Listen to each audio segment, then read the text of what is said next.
Good morning, and welcome to our series, Interviews with Disciples and Devotees. In our previous meeting with Partho, you've heard about education. And today I want to go a little deeper with him to talk about Oro University and also his experiential work in education. Welcome, Partho. Namaste. Thank you. How did you first get in touch with Oro University? And tell everyone what it is to you. How did I get in touch? I think it was H.P. Rama who came to know of me through two other people we know, Amita and Taradidi. And Amita from the Gnostic Center? Amita Gnostic Center, and I'm working very closely with the Gnostic Center. With Amita. Could you one of talk the a little founder bit members. about that? Yeah, I'm one of the founder members of the Gnostic Center. The Gnostic Center is, to my mind, really the next step in learning and growing. It's a very concentrated work in Mother and Sri Aurobindo's educational thinking, and very consciously, slowly and very consciously moving towards future of learning. And one of the aspirations in the Gnostic Center for all of us who are working towards that is to create what Amita calls a prototype of the future, a prototype of future education. So what kind of courses would we need for future children? What kind of learning pedagogies do we need to evolve for future education, higher education? So that's the kind of work that we're doing in the Gnostic Center. Is there a correlation with the free progress system of the ashram? Yes, there's a school there's a primary school, a pre-primary school in the Gnostic Center. We call it La Venir, which is a free progress school. And doing, I think, amazing work with the children. It's only pre-primary, so somehow the Gnostic Center has kept it to just pre-primary, and then the next link is straight to higher education. Mm-hmm. So yeah, that's very interesting work that's happening, and it was Amita who first told me that I think there's a huge possibility here, the Oro University, and I think you should check that out and see what you can do. And that's how I got involved with Oro University. So as I said in the last interaction, that it's the first university in the world which has been set up with a very conscious aspiration for realizing Sri Aurobindo and Mother's work in education. This is higher education. There's no institute that I know of that's in the world. In the world that I know of, which is doing this kind of work, yes, or is providing, I shouldn't say doing this kind of work, let me correct myself, which is providing the platform for this kind of work. Yes. It will take a while for this kind of work to actually start happening, because too many things involved here, too many moving parts. But at least we have a platform for the future, for the years to come. Here's a platform where we can actually evolve and practice an integral education in higher education, an integral approach to higher education, in higher education. We can actually explore possibilities of integralizing the content and the approach of mainstream subjects like management, leadership, business studies, law, sociology, economics, psychology, and bring all these mainstream domains of knowledge towards the integral vision, integral approach, integral work, open it more to Aurobindian thought, the Aurobindian worldview, without perhaps even labeling it as Sri Aurobindo and us. making it truly effective in studying and understanding today's world, because I'm sure you would too. You two would agree, because I feel very strongly that Sri Aurobindo's approach, Sri Aurobindo's thought, is a deeply effective way of not only understanding today's world, today's reality, but creating tomorrow's world, creating tomorrow's reality out of what exists today. It's a body of work, a body of thought that gives us a wonderful continuity between the past of not just India, but I think the human past with the human future, which does not in any way dismiss the present, but understands the present in a wider light, and almost hews the way to the future out of the present. And that's something that needs serious study. I think not many more educationists, thinkers, leaders, various fields of life need to pay close attention to what Sri Aurobindo is saying. Yes. What we need to pay very close attention to the future that Sri Aurobindo is talking about and indicating for us, without getting caught up in the religiosity of it all, because that's one ever-present danger, especially in today's world, that Sri Aurobindo's work should not get confused with religion, with any kind of religiosity or Yes. cultish approach or New Ageist approach, even New Ageist approach to Agreed. things, Agreed. So it has to be kept above all this, where it truly belongs, and it has to be made into an effective tool of seeing, of understanding, of correlating, and of creating the next possibility. Without proselytizing. Yes, without proselytizing. Yes. Yes. And without trying to indoctrinate, yes. Yeah. Without proselytizing, without indoctrination, letting it evolve as it must. You mentioned For that, a yes. serious approach to a very serious approach in education is needed for that. You mentioned this new center at Oro. Could you talk about Yes, that? so Oro University, as I just said, is a platform that makes all this possible. So obviously, it will need a few things in place first. It will first need to articulate its aspirations very effectively and very practically, in a very pragmatic way. It has to articulate its highest aspirations in terms of what can be done, what should be done, and how it should be taken to its conclusion, using existing domains of knowledge, using existing disciplines, using this entire field of higher education to see how we can take higher education to the next level. Now, to do this, we first need, at Oro University, we first need to touch excellence in what is being done presently. So if you're not at least as good as the Ivy League universities, no one's going to listen to you. At least as good as Yes. the Ivy League universities. And personally, I think what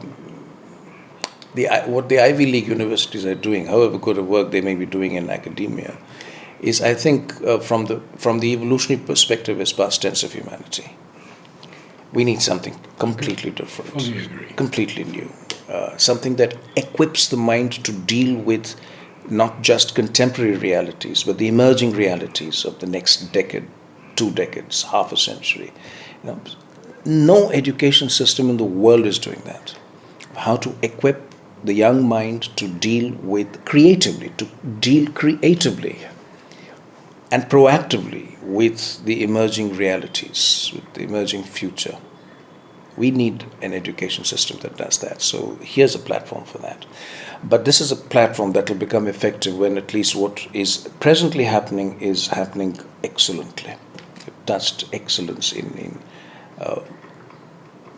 just teaching subjects that exist as law, hospitality, management, psychology, and only then raising it to the next level. That this is good, but it's not good enough. We need something new here. And we need something new in terms of content and pedagogy. Not just pedagogy, content and pedagogy. So we need to inwardly revise the very content of education, of domain knowledge. So we need experts, we need thinkers, deep thinkers for this. We don't need just teachers, but philosophers of education for this. We need deep thinkers who are steeped in the values and cultures of a spiritual civilization. We need people who have learned out of their own necessity that spirituality is the next life on earth. And spirituality has very little to do with religion or with the present understanding of spirituality.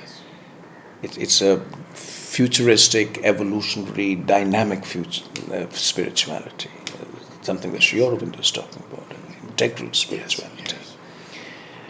So, a center, we are calling the Sri Aurobindo Integral Life Center, a center dedicated to making this happen with a single-minded intensity and focus, that this is what needs to happen and this is what we will make happen.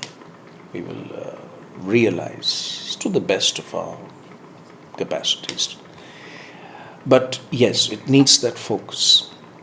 I don't see it happening without single-minded focus and intensity. I don't see it happening that way because the resistance against which this kind of work will happen is enormous. I think it's a terrestrial resistance. And of course the light is there. I loved what you said a while ago. The light is there, the force is there, it's everywhere. But it's almost like we need to take this light and the force and focus it. Concentrate it. It's almost with a magnifying lens of consciousness. We concentrate it to a point of action, manifestation, which is, it's nothing to do with talking about it. It's nothing to do with propaganda. It's nothing to do with spreading the good word. It's everything to do with penetrating nature, going as deep as possible with that one ray of light and making it happen from inside. With the consciousness. With consciousness, the focus of consciousness on this. And what about degrees, diplomas, certificates? All that will remain. We can't do away with it, and I don't think we should do away with it right now. We are not ready to do away with it. And Your mother wanted it not to have any. Yes. And she said for Auroville also. Yeah. Now, you know my daughter, Shally? Yeah, I don't know her. I haven't met her. Well, she built the high school, ran it for 20 years, and she gave the option to the children because they're of an age when they can make a decision. Yeah, they can make a decision. And if they wanted to prep for SATs and etc., they had that option. If they didn't have to do it. That is what is needed. We need to give them the option.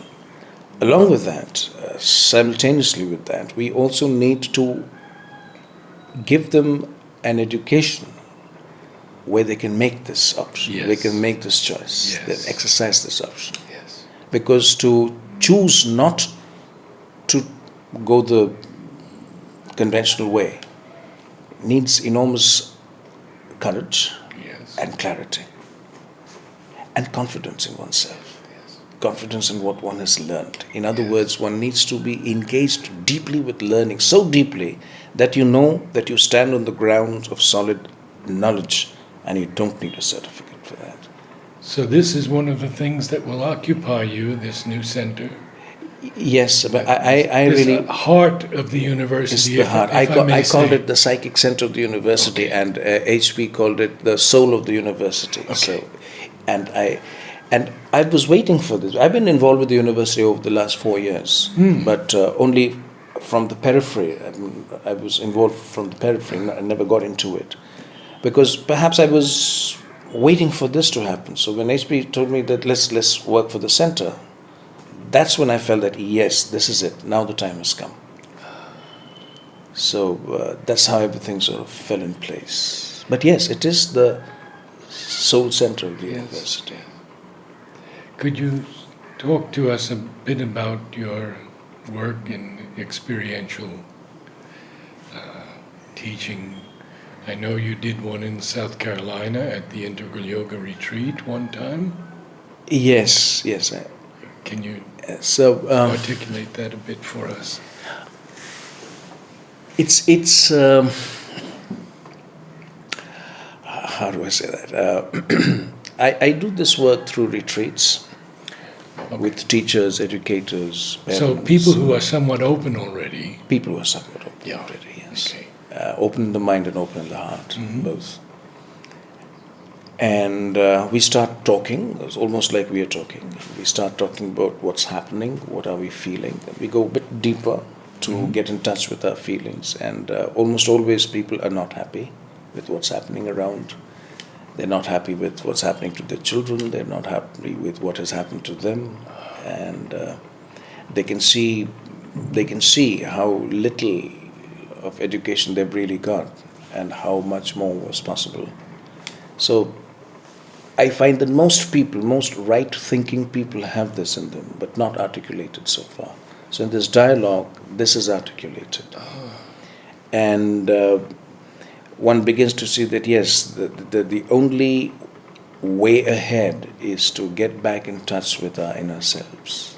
That is the only possibility in education, in life, in learning. And then we do certain guided activities together, meditative activities that I bring from Vedanta to get deeper within oneself. I call it the method of self-inquiry, Atma Vichar in Sanskrit, which is a process of concentrated contemplation, self-inquiry. You probe deeper and deeper within your own mental and vital structures. You go deeper within your own consciousness through a series of questions, questioning, more than questions, questioning, which brings you more and more into a questioning state of being, where you're not accepting anything on the surface. You want to know what is there, what is behind it, why is it happening this way, what is behind it, and you learn how to probe with the pressure of your consciousness. Go deeper, probe deeper, till somewhere you begin to get in touch with the inner. This is a Vedantic way of self-inquiry, and I use it in education. And the whole purpose of this is to bring the seeker, the student, the learner, to at least a first understanding of the self. Then he or she is on his or her own.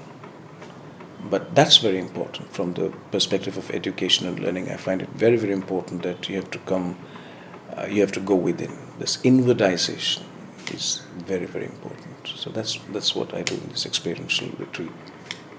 And have you done it at Oro as yet?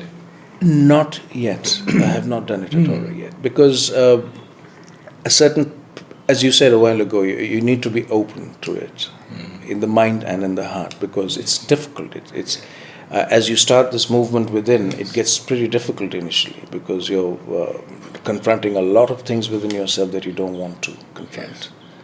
So a lot of your own resistance is thrown up. So you have to go through all that. So you have to be really open to doing this. And there has to be a need in you, a need for self-understanding, self-realization. Without that need, it can't. I can't call you for a retreat and make you sit in a comfortable place and start this process. There has to be a need for it. So that need has to be created. I don't think that it's impossible to create such a need, but it's a process that will take time. But first, that need has to be created, and then this can work. So the retreats that I do are with people who are already in this need. And how Conscious of this. do they learn about your retreats? Word of mouth, mainly word of mouth. And I do the retreats only with groups that know me personally. I don't do it publicly in a sense. I used to at one time, but now I don't. So it's only with people who know me, who have come for a retreat and who come back again, and they tell their friends and relatives, and they come. So it's like that. It goes on like that. In India or in the US? In or India, other in countries? Europe, in US, Europe also? Yes, I've done it in Switzerland, France, Ireland. I do it in the US every year. Twice a year I go to the US and do it. And everywhere there are these groups who come to me year after year, and they do their own practice. Very interesting. You have a full life. In conclusion, perhaps we could just talk about this radiant future. The radiant future, that yes. Mother speaks of, and Sri Aurobindo has promised with the supramental descent. Yes. Whatever you'd like to say.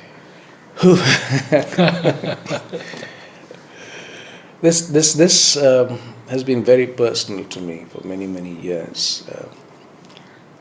The first conscious aspiration or dream that I had in my life was at the age of 14, when I discovered this extraordinary work by Bernard Shaw called Back to Methuselah, where Shaw talks about a conscious, willed prolonging of life. And he says that in the play there are these people who start intensely willing to live for 300 years so that they can become more conscious, because like one of the characters says that human life is too brief to develop any kind of meaningful consciousness. So it was a fascinating concept, and it went right into my heart. I said, that's it. So when people used to ask me, what do you want to do when you grow up? I said, I want to live for 300 years. So they used to look at me, I'm crazy. Later, much later, I discovered the same figure again in Sri Aurobindo and Mother. When they are asked that, how long do you think it will take for the whole transformation to happen 300. in a body? And they said 300 years. 300 years, yes. So that figure was like, oops, 300 years. Of course, I'm not taking it literally. Right.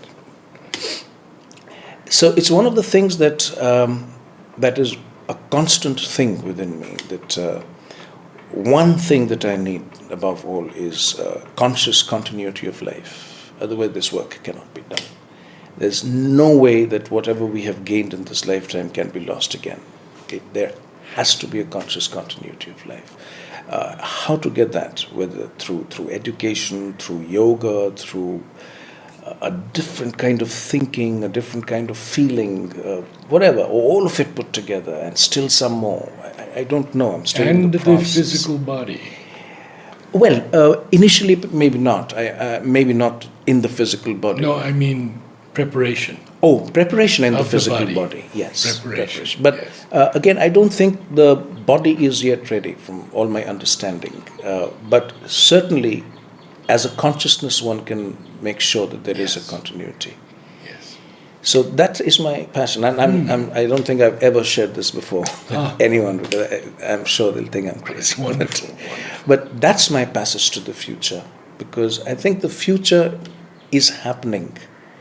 And I remember what Mother used to say towards the end of her life in the body, when she was so deeply engaged with the yoga of the cells. She used to keep saying that I want collaborators, I want collaborators. Yes. I don't want devotees, I don't want disciples, collaborators.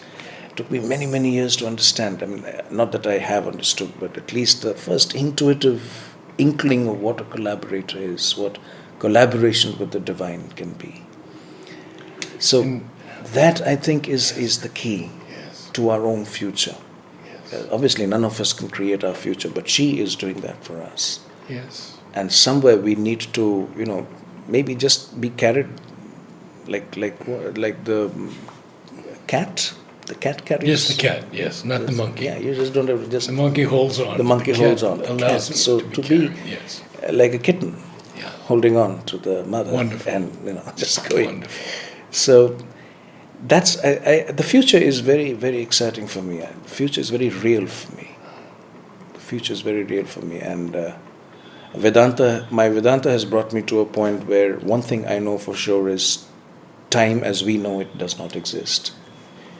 It's Very good. and that realization opens a passage to a completely different working of what in the Vedas we call Kala, the time force itself, which is not chronological time, which is not time from past to time future. It's a process of evolution itself. So that's very exciting. And if I can bring this excitement of the future to my children, my work is done. If children can get excited about the future, living 300 years, the next evolution, a different species, Yes. a being of light, then it's done. Our job is done. Wonderful. Thank you so much. Thank you so much.